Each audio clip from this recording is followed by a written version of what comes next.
Amazing. Thank you, Zoom lady. Okay, so welcome back to our third day of our DEIB Diversity, Equity, Inclusion, and Belonging Ops Sprint. For those of you who might have missed a day or two, or this might be your first day, we spent the first day understanding what it means to take action in the context of community inclusion.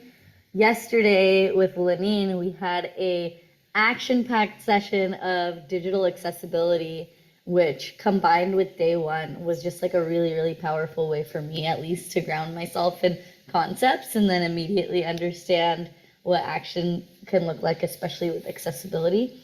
And today we are going to wrap up with some self-reflection and also literally carve out time to work on the things that we've talked about. So over the last 2 days, I've compiled a couple worksheets. We will go over those. And I really do want to literally have at least 15 minutes of time where we pull up our communities that we're working on, or if you're between communities, thinking about what this can look like in your daily life. Like, for example, if you learned about alt text and image descriptions yesterday, what that looks like. If you weren't here for the previous 2 days, don't worry. We'll just go over, later today, we'll go over what an action plan can look like and how you can apply it. So does anybody have any general questions before we get started, especially if you weren't here the previous days, if there's anything specific that you want us to cover or give you a refresher on, please say it or put it in the chat, because otherwise we're just going to go ahead and get going. And I forgot to reintroduce myself. I'm Nivi. I'm the founder of a climate justice startup called Soapbox Project. Everything that we do is community driven. Everything that we do relies on including as many perspectives as possible, especially people that are most impacted by the climate crisis. So this workshop has been really transformational for my own experience as a community builder. So I'm going to go ahead and pass it on to Kriselle, who is speaking today. She's going to talk about her reflections with neurodiversity and also just different. On day one, for example, we talked about intersectionality and how everyone shows up in the world with overlapping identities. So we'll do a little fireside chat style Q&A for around the next 20 minutes. If you have questions, ask them. If you want to pause the recording to ask any questions and you're not comfortable, if you think your question is too basic, it's not, but we're still happy to pause the recording because we want this to be a brave space where you might not always get the opportunity to ask questions and hide in a little fear hole for fear of messing up. So this is your time. I will ask questions, but I really highly encourage everyone to ask anything or comment anything that comes up for them. And Kriselle, before we dive into Q&A, you want to just introduce yourself and tell us why you're here today? Yeah. So hi, everyone. My name is Kriselle Gabriel, and I am a neurodivergent social entrepreneur based in Las Vegas. And I'm here today to talk about my experience as a neurodivergent person and how it intersects with my other identities and how that journey has been, because I did get diagnosed as an adult, and it has really changed my view, or not changed, but it has really helped broaden my view on what inclusion and equity really looks like and needs to look like for all of us to be able to thrive. So love it. So appreciative of the work that you do. And for anyone that wants, we'll drop links at the end, but Kriselle, one thing I appreciate is that you really openly share your journey on the internet, and I think that just helps other people speak up and express their needs and what's going on for them. So I've always really appreciated that. And one of the things that you talk a lot about is your identity as a Filipino woman and various things that we're going through. And so I wanted to just kind of connect this back to, in the very first day when Abbiola was leading our session, she introduced this concept of intersectionality and talked about, I guess, as I mentioned earlier, how we're all showing up with different factors of power and privilege or lack thereof. Can you talk a little bit more about how you think about your identity and how that influences the way that you show up as a leader? Yeah. So I think about my identity all the time. And my whole life, I have always been reminded of my identity for a number of reasons. But just to give like a really brief summary on like some of my identities, I'm US born. I am Filipino American cisgender woman who is brown, neurodivergent. I'm the oldest daughter and I'm married as well. I also grew up low income and to divorced parents when it was still very taboo to do it, especially because in the Philippines, it's actually still technically illegal to divorce your spouse without like a very blatant reason like infidelity. So all of those identities and even just circumstances really affected the way that I viewed myself growing up. And in terms of like how I was always reminded, like I've always had to think a lot about who I am and why I'm here because I've just never had a choice. And I mentioned that I'm the oldest daughter of immigrants because that's really important to note because in many immigrant families, it's not just the oldest child because oldest sons can get away with murder, but oldest daughters are like they're the backbone of the family. They're the project managers. They are the translators. If your parents can't speak English,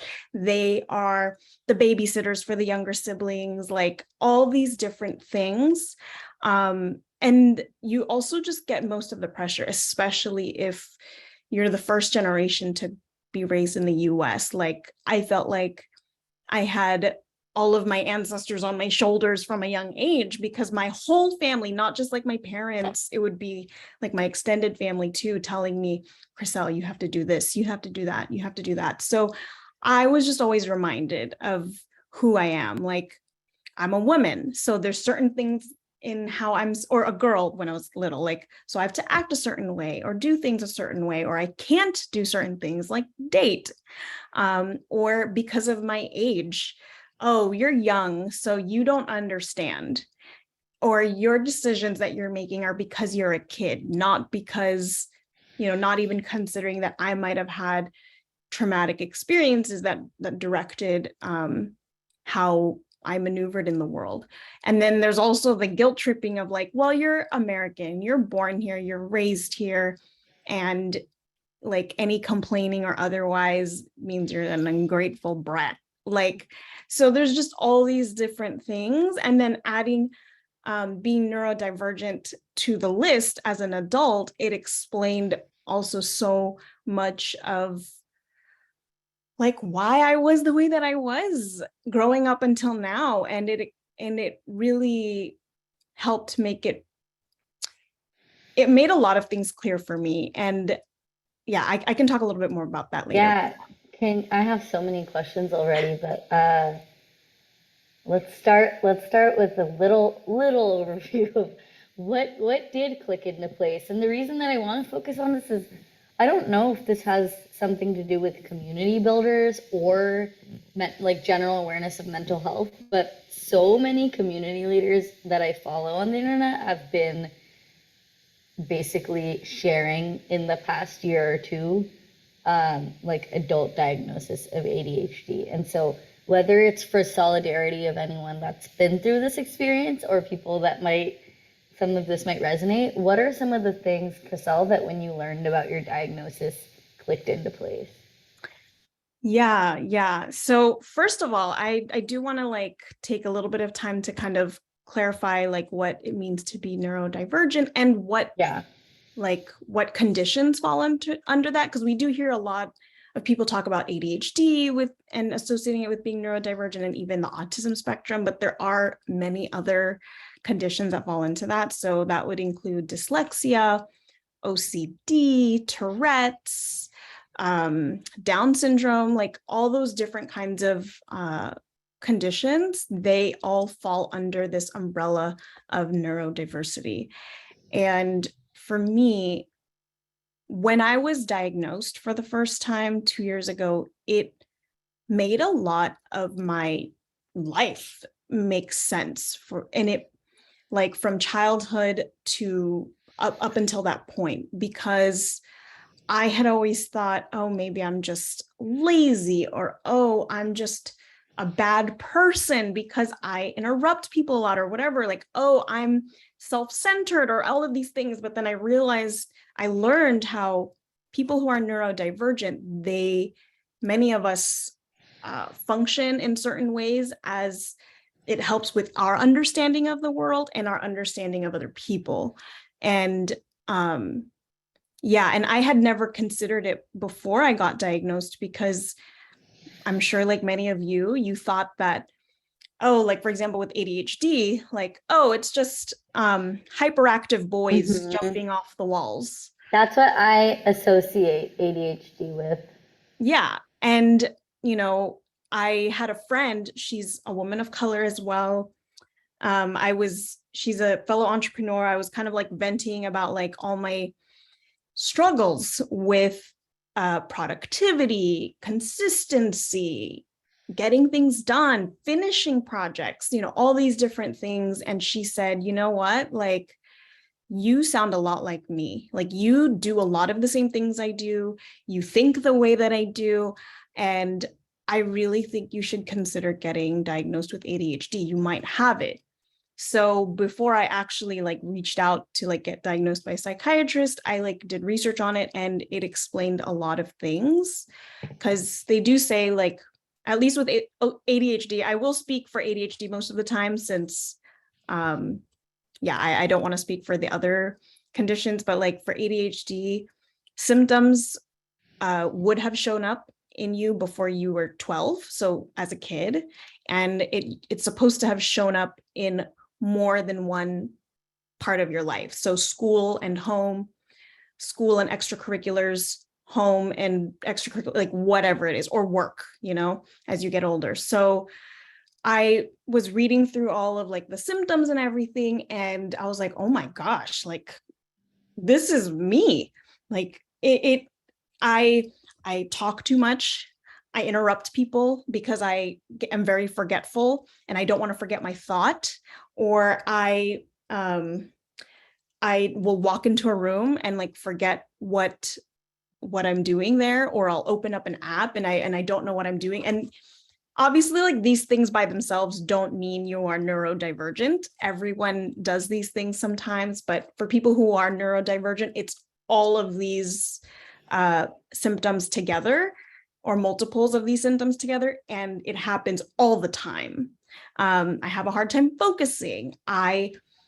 Growing up, I had a very hard time regulating my emotions. I would be hysterical all the time, you know, like all of these different things, or bad with money, like things like that. So it made a lot of things make sense. And it even explained, like, even in my own family, because it does tend to be genetic.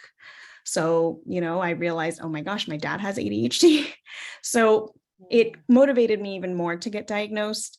And when I did, it felt like I felt so relieved, because, and validated, because it made me realize, like, I'm not this terrible, lazy person.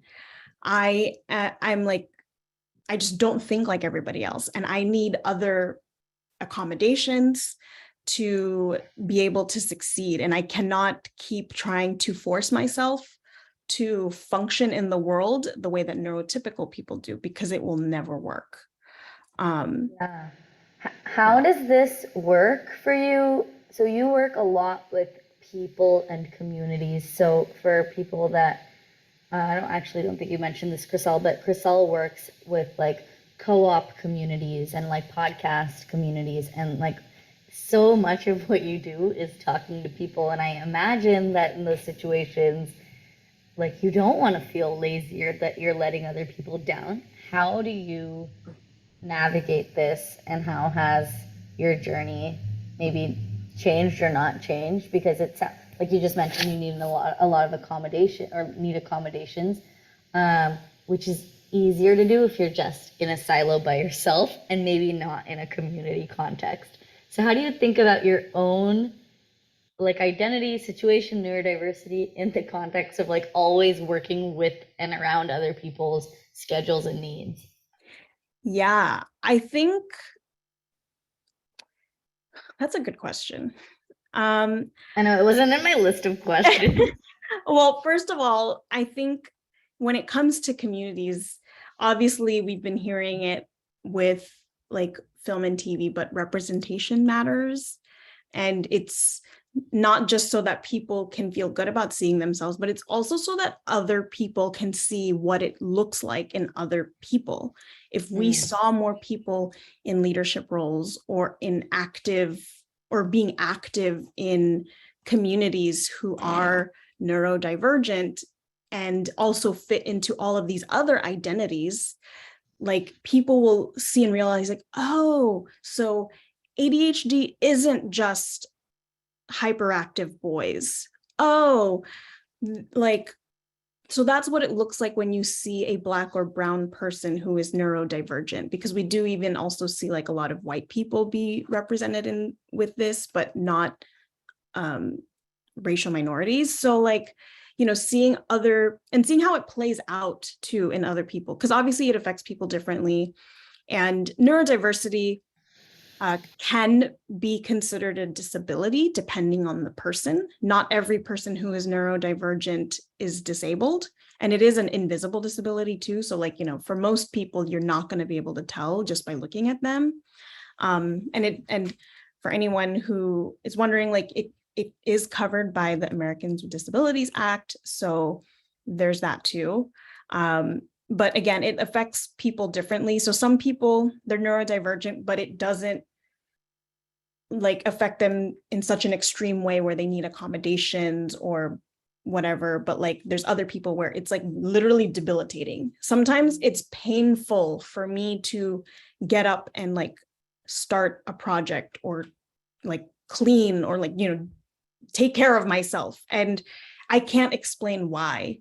It's just how it is. And like in communities, we need to, I think the most important thing is making space for people to not only be able to participate and express themselves, but also feel comfortable with sharing it. Because a lot of people also still don't feel comfortable with sharing publicly that they are neurodivergent because of the stigma and what people might think or assume of them, or, you know, even though these things are technically protected by the ADA, like, you know, retaliation is a thing. People will still like be passed over for promotions or leadership roles or anything like that. So like in any space, it's important to create a community where people can feel welcome. So that could look like, of course, the things that like Laneen was talking about with accessibility. So like having captions, sending out presentations after the fact, things like that. But it's also, you know, if you're having an in-person event, you have a place for people with sensory issues to feel comfortable. So like, you know, sensory issues could be like, they don't like loud noises or they don't like certain noises. So some people will have like those, what do you call those? Those earmuffs that like cancel out all the sound. But maybe you have an option for people to, you know, still listen in, or they can read the live transcript so that they don't have to hear the loud sound at an event. Or maybe they feel weird about certain textures. So maybe like if you have an in-person event, they don't like the feel of velvet, you know, but this is an intimate event and you used velvet couches because you wanted it to look all cool. Like you have like a different, you have a different type of furniture that has a different texture so that they can feel comfortable, like things like that. There's so much that we can do. And, you know, those are just a couple of examples. And it's also just allowing people to be able to talk and being gentle with neurodivergent people, because we tend to be very highly sensitive.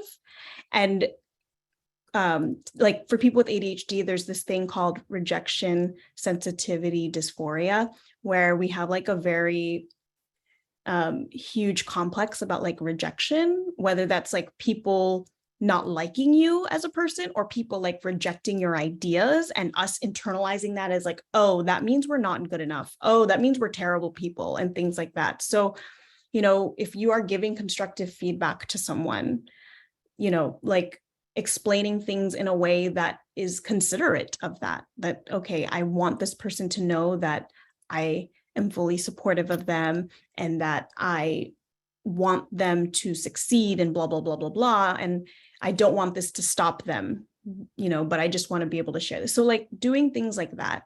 So yeah, those are just, I could go on, but you know. And I will just remind anyone, if you have questions or comments, please, I think the best way is to raise your little Zoom hand, because otherwise I'm going to keep asking questions. So and like also can be comments too. Laneen said they were today years old when learning about RSD. God, I have so many questions. I'm trying to organize them while still giving us time to work on putting all of these things in action. So I think one of the biggest things that I want to know, especially since it sounds like a few people on the call can relate to being neurodivergent, is like for your own self, like Kriselle, of course, there's a lot of things that other people can do to create inclusion. But given that like not every space is inclusive or gentle, what are your how do you deal with that? Especially, I think this rejection one is a good topic to focus in on for like a minute or two, because you're a creative, you work in communities, you work with people. I'm sure you have a lot of ideas, and not all of those ideas are going to get widely accepted. So how do you kind of cope or figure out your own strategies to navigate? Yeah. I think, I mean, you hear people say this all the time, but it's very true. Having a very strong support system and someone that you can be fully comfortable with in your, you know, considering your neurodivergent divergent status. I don't know what you want to call it, but like considering all of that is very helpful. Like I'm thankful that I have my husband to lean on when I am rejected or I'm dealing with stuff, or even if maybe like it's something in a community or in the workplace or something, like having friends who get it, whether they are neurodivergent themselves or they're very empathetic to what I'm dealing with, like you, Nivi. So that has been very powerful, because you know, having encouragement is very necessary. Like, I mean, obviously encouragement is necessary for everyone, but for people who are neurodivergent, they need to constantly be reminded of their talent, of their worth, of their capabilities, because so many times our brain just fails us, and you kind of need help with getting back up when your brain keeps kind of setting you back in ways that you logically think it shouldn't be setting you back, but it does. So that's like the first thing. And then another thing that I do to cope with functioning in a neurotypical world is I have stopped trying to force myself to fit what people expect of me in terms of how I'm supposed to work, when I'm supposed to work, and all of these different things. So I try, sorry, I'm trying to phrase that. I have started trying to do things to accommodate myself and adapt to myself. So I have a morning routine that I do every single morning, and it's the same thing. And it helps me really get started for the day. If I don't do it, I'll feel weird and I'll feel off, and then I won't be productive and things like that. Obviously, medication. I know medication is not for everyone, and a lot of people have there's still a lot of negative stigma around medication, but I'm also a huge advocate for it, because if you think about it, like with physical disabilities, like if someone uses crutches or glasses, you're not going to tell someone, no, don't use glasses, that's going to make your vision worse. No, you would not tell someone that. You're going to tell them, please use your glasses so you can see. And the same should be done with medication that is used for people who are neurodivergent, or even just any mental illness in general, like if you are on antidepressants or something like that, like especially with ADHD, there's a lot of negative stigma because people use ADHD meds as like in a recreational way. And that's really unfortunate, but you just kind of, again, it kind of goes back to having a strong support system, because then they can keep reminding you that like, you're not one of those people. Like a lot of people who are neurodivergent will gaslight themselves into thinking, oh no, I'm fake. I don't actually have ADHD. I think I'm just a drug addict and stuff like that. But like, no, that's not the case. You need it to help you, just like how, again, someone with crutches needs that to help themselves walk, like, except it's for your brain. So medication, if you're able to access it, of course. And then again, back to like how I formulate my life to work for me, you know, I have a physical planner that I write things down in. I know a lot of people with ADHD say they can't do that, but for me, that's like, that works for me. So different things work for different people, obviously. I try to do most of my most productive work, or any thought heavy work or effort heavy work, in the mornings, because that's when I'm most productive, but some people are most productive at night. So, you know, kind of, if you can, adjust your schedule accordingly, take frequent breaks. And because again, I cannot sit still for a very long time. Or some people, they use the fidget stuff, like fidget toys. Like people think, oh, it's just for kids. But no, like for people with ADHD, because we get so distracted, our brains are moving like a million miles per hour all the time. We will, even if we want to pay attention to what's right in front of us, like our brain will like try to think about other things. So we'll start looking elsewhere. We'll start checking our phone or whatever. And it doesn't mean we're not paying attention or we don't care. We're actually trying very, very hard with all of our effort to do so. But that's why some people use the fidget stuff. So that way their hands are doing something and they can still be engaged with what's in front of them. So, you know, there's different things like that, that I do to help myself. Yeah, thank you. I have one last question and definitely want to open it up for other people's questions. I promised everyone time to take action today, so we cannot skip that. In your opinion, like if we lived in a perfect world, which we don't, but maybe someday we can't, or we can, I think for me, community is like building those pockets of what a perfect world could be. So what does that look like for you, especially in the context of online communities, since so many of us work in online communities and like don't go into a physical workplace? What does it look like for you to be in a space that makes you feel safe and included, not just as a person with ADHD, but also as a woman of color, like all of the intersections that you've talked about, and like ways that you've been thinking about extending safety to other people that might have even less privileges they do. So just paint us a picture of what that could look like, or give us some examples, because I know that sometimes it can feel a little difficult to translate all of these things into here's what this actually looks like.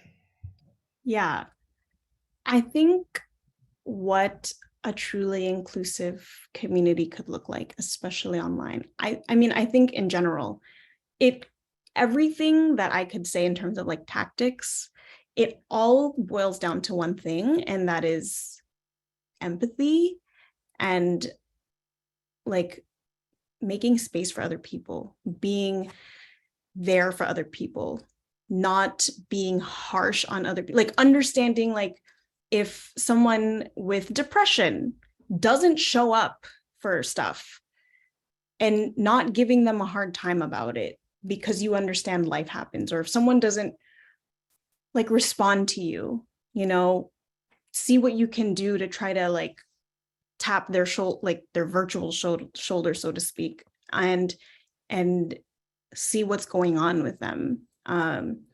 Don't assume that if someone is like asking a ton of questions, that it means that they weren't paying attention or that they're not capable of what you're asking of them. Because again, for like neurodivergent people, for example, we understand the world differently. So we would rather over communicate than under communicate. So we're just trying to make sure that we can see things the way you're seeing them. Patience, like, again, like it all boils down to like empathy and patience, because there's a lot of things that people, especially, well, I'm gonna go back to being neurodivergent for a bit, but like people who are neurodivergent like do things that annoy a lot of people. Like And what?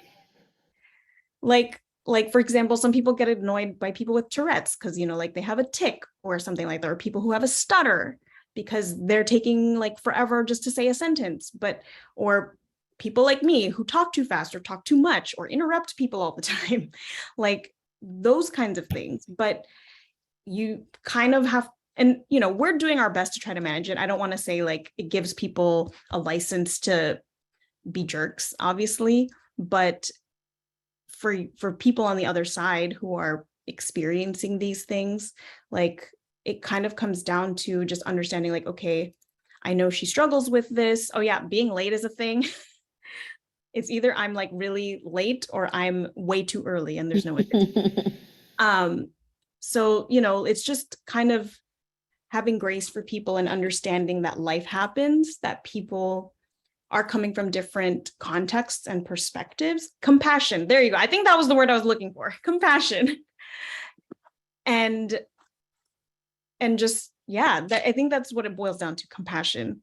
Sorry, could you repeat the question, Nivi? See, this is my No, that was the answer to the question, is like paint us a picture of what a safe, inclusive space feels. And I really like that this like empassion, I guess, is it's not just something that you have or you don't, like you can practice it. And I think that's what's like really great to highlight. And Brene Brown does an amazing job of showing us how we can build these skills. And I think that why this resonates with me so much is earlier when you were talking about the velvet couches thing, I was like, oh crap, how am I ever supposed to know all of those things? But I guess like the answer is like you won't know what every single person's different needs are, but if you're in a space to receive and not judge and just be open and like understand that you might think it's weird if someone doesn't like a specific texture, and you might maybe think that they're making a big deal out of it, but if you can shift your mindset to just accepting that different people are going through different stuff and not everyone interacts with the world in the same way as you, I mean, I think that's like our core job as community builders, and I see some people doing it amazingly, and I see some people, tech bros, maybe not. But I think that this is like a great just way to summarize everything that we've talked about over the past 3 days, including today, is cultivating empathy and compassion and understanding how those tie into your not just community values, but behaviors, norms, events. There's just like a lot of structural ways to set this up. And I think this is a great time to transition to a little bit of self-reflection / action. And I want to walk through what that can look like for each of us. No matter, it's okay if you're not actively working on a community. It's okay if you're like figuring things out as a plan. But before we go on to that last part, does anybody have any thoughts or questions or just like general things that are coming up for them? I'm learning to hold silence, so I'm going to pause for like a full 20 seconds. Thank you for sharing. Thank you, Nivi and Kriselle. I'm interested about down the road what this all means for workspaces and educational institutions. And apologies, my phone, of course, when I wanted to do this was the phone was blowing up. So if I've come and gone, sorry for that. And I don't know if you touched on this already, but obviously the people decades before us who went and got the ADA into law and things like that, you know, that's physical disabilities and things like that. And unfortunately, see how even in New York, the big thing about how just now the MTA is like, okay, maybe we'll get around to these elevators. And, you know, this is like 30 years later, right? I'm wondering with the rise in, I guess like starting in the late 90s with students getting IEPs and like, you know, OTs and PTs and all of that, see it's I'm curious, this greater friction that we still haven't solved in terms of what that means for the workforce of the future. And this is another question anyone here can answer, but I'm just thinking along the lines of um, just like we know that jobs are going to change because of automation and software and hardware. Um, Given that people are getting diagnoses later in life, and given that even with spectrum disorders, that at first they were saying, is it in what we're eating or is it just that we're better at testing about it? It doesn't matter, chicken and egg. It's that more and more children now are being diagnosed on the spectrum.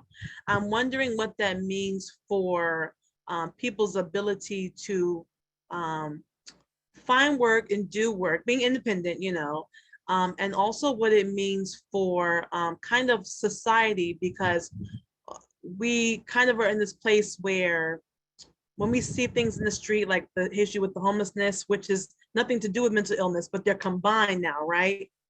I see it as all related because you being homeless has nothing to do with you being violent. It's two different things going on. So I'm just really, I don't know, you try to be optimistic about what does this mean for how we're preparing adolescents for independent grown-up lives. I saw something about how the cost of living increase hasn't been sufficient, obviously, for people who get Social Security insurance and disability. And just that they're looking at, wow, it hasn't kept up with the pace and things like that. And also when we talk about the schools making these accommodations, it sounds like more children are going to actually need these. So maybe now it's not even something that is like one child out of 30 in the classroom. So I don't know if our schools are ready to just build that space, because now it's not that uncommon. And actually, depending on your home support system, even educating parents in a way. Mayor Adams, only because he himself talked about growing up and being dyslexic. And this is like, the first time that if you think about like a mayor of a big city, so he made that part of his, to-do list in terms of school reform, like testing for dyslexia, things like that. Yeah. So So, basically, your question is like, to yes. Kriselle, how can we think about making institutions like schools and workplaces actually more Yes, my accommodative? question is about, yes, accommodations and education for the parents. If you've Yeah. come across that, or I know you mentioned being later in life, but what would that look like, you think, in the K-12 setting, beyond what we have now, which is more like a la carte? What would that look like as being built in? Yeah. Thank you for that question.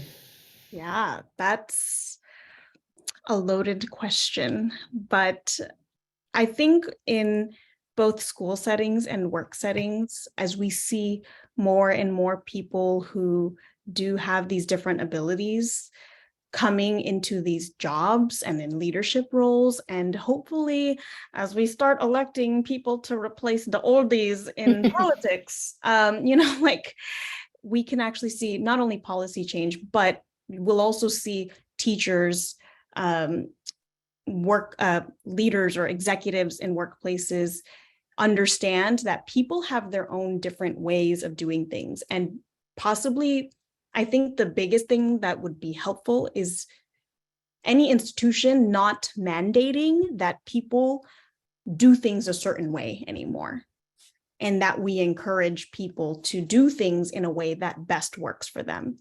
I definitely could see that happening in the classroom, where you're not just doing a lecture and test thing anymore. There's a combination of things like, field trips are expensive, but, field trips, having people watch media, or having people do things like art projects to explain how their understanding of the material is, things like that. And then in the workplace, again, similar things, like not saying, oh, you can only do your job. So my background's in marketing. So like, oh, you can only do marketing like this. No, it's encouraging people to experiment and understanding that all of these, you kind of need to be able to do this to be innovative.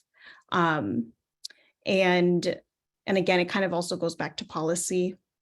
Yeah. And now in terms of educating parents, that one's a bit difficult, because I know for me, when I mourn about how I wish I could have been diagnosed as a kid and what would have how different my life would be if I were diagnosed as a kid. I also know that my family did not view mental health as a valid thing. They did not view it as a real thing. They said that's just for crazy people. Like, oh, you don't, and then talking about therapy, like, oh, you don't tell people outside of the family what's happening, like all that stuff. And that's partially why I am so open about my life, is because I was constantly told, no, you shouldn't do that. And I felt so alone. So I share my story so openly so that people don't feel alone. Yeah, the cultural barriers are really real. And I think for that is gonna have to, I think part of it's gonna be time.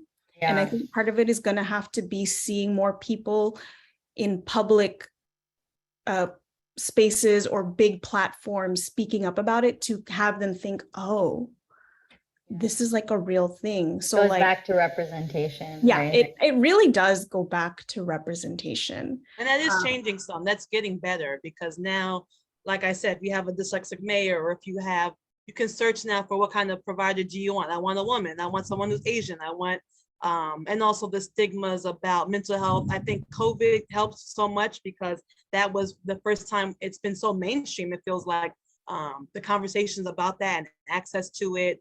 New York had launched its own division. Like I forget the hotline, but it's definitely getting better. But this is, I really feel like exacerbated only because of the pandemic, Yeah. which is good. We'll take it, right? Yeah, take what you got. Steph, I see you raise your hand. I did before that. I'm just gonna drop these two worksheet links in the chat for anybody that was like, I really want to get started on this taking action thing. I'm gonna keep participating in this conversation because it's really fascinating and important. But what I wanted to do for this session is like pick one thing that you're gonna do differently, and the two worksheets, I'll actually just share my screen really quickly. The two worksheets give you a variety of options. I would say, can you see my screen? I don't know if it's sharing the right thing. Okay, so this is our day 2 worksheet. If you are actively running a community, I would start here because there are a lot of quick checklisty things. My action is going to be to go back through Instagram and look at what our hashtags are. Literally, like looking at what our hashtags are. That's going to be my first step before even capitalizing them. But this is, for me, is like the easiest place to start. So I would suggest pick one thing and bookmark this checklist. If you use Notion, you can make a copy. If you don't, put it on sticky notes. You can do whatever you want with it. If you are in between communities, or you just want to like reflect more on these concepts and like think about like the broader structures of inclusion beyond accessibilities, I would suggest, again, you can do whatever one action you want, but I would suggest picking like any one of these questions, prompts, and reflecting on this. Like, this is what we're literally talking about right now. What is your one action to create change? I really, really, really encourage everyone to do that today. Like, that's what we're here for. Do it today. If we have any extra 10 minutes after our hour ends, we'll just keep going. But yeah, so those links are in the chat. Grab them, bookmark them. They will be sent out, but you have them right now, so you might as well go ahead and bookmark those links. And I'm going to pass it back to you, Steph, for your question.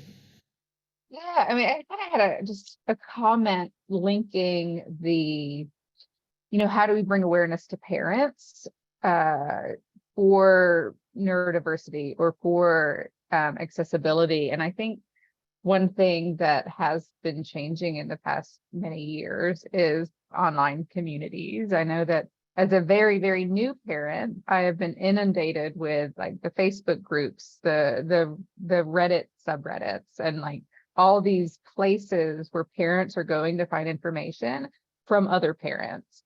And I think that, I don't know if most parents of different ages are in these type of almost informal communities, sometimes more formalized communities. Sometimes it's even like the same people they follow on Instagram, whatever it may be, but it's this digital place to find information where people's individual stories and perspectives can be shared across parents.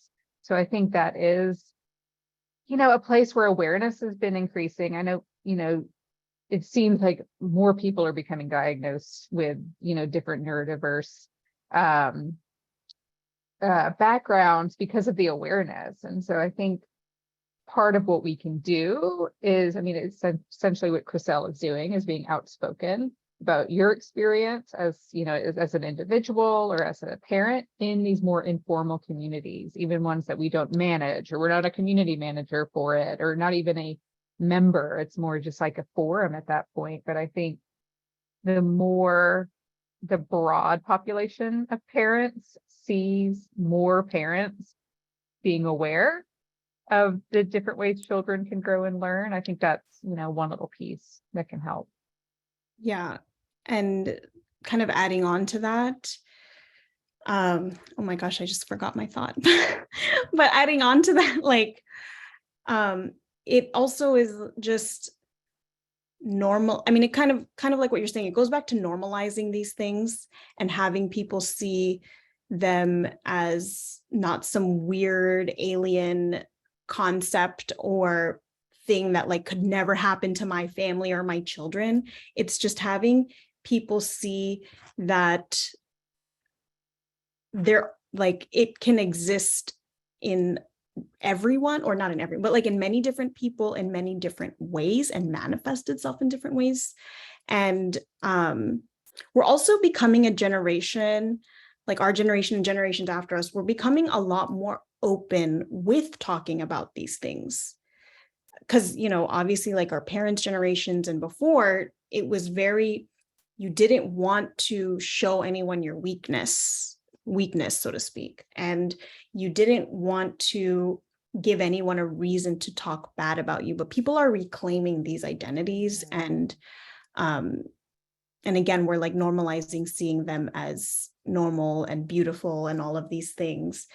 I think kind of like, it's kind of like when it comes to talking about race, you know, people say, oh, why do Americans talk so much about race? But if you think about it with any other issue, if you don't talk about something, it doesn't mean it doesn't exist. And if you don't talk about it, it definitely means it's not going to get fixed.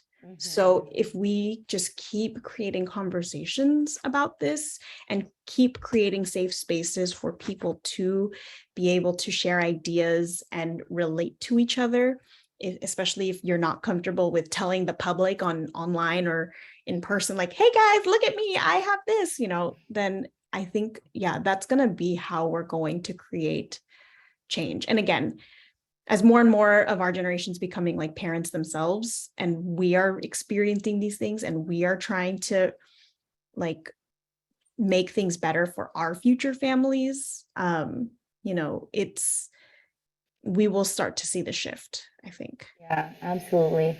With our last 2 official minutes, we might get a little 10 bonus. I know, Steph, you need the link back a little after.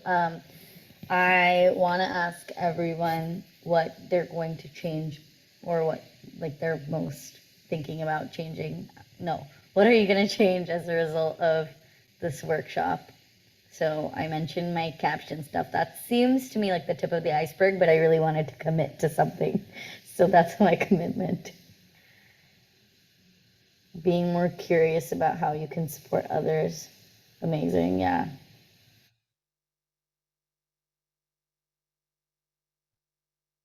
What else? What are you taking with you and specifically implementing? Curiosity counts. Well, I think maybe just about, which is a good rule of thumb for anyone, just compassion and patience, and empathy, which are basic anyway, but nowadays, because you really don't know what people's handicaps are, what they're working through. And so it's just hard because society moves so fast. That's really, we're at odds with how things go. But for all of us, it's just good to remember, just to give people grace also. To think about onboarding and how we define engagement. I love that one. I really like that. Because I think so much, I mean, we're already seeing a shift away from like clickbaity things to more thoughtful engagement, but even this is like, a lot of stuff is just through long text-walled emails, which might not work best for everyone. Another thing that just came up for me is like, I already talk to Soapbox members a lot, but talking to them in the context of everything that we've chatted about over the past 3 days, and asking specifically about like any needs versus like, what do you want?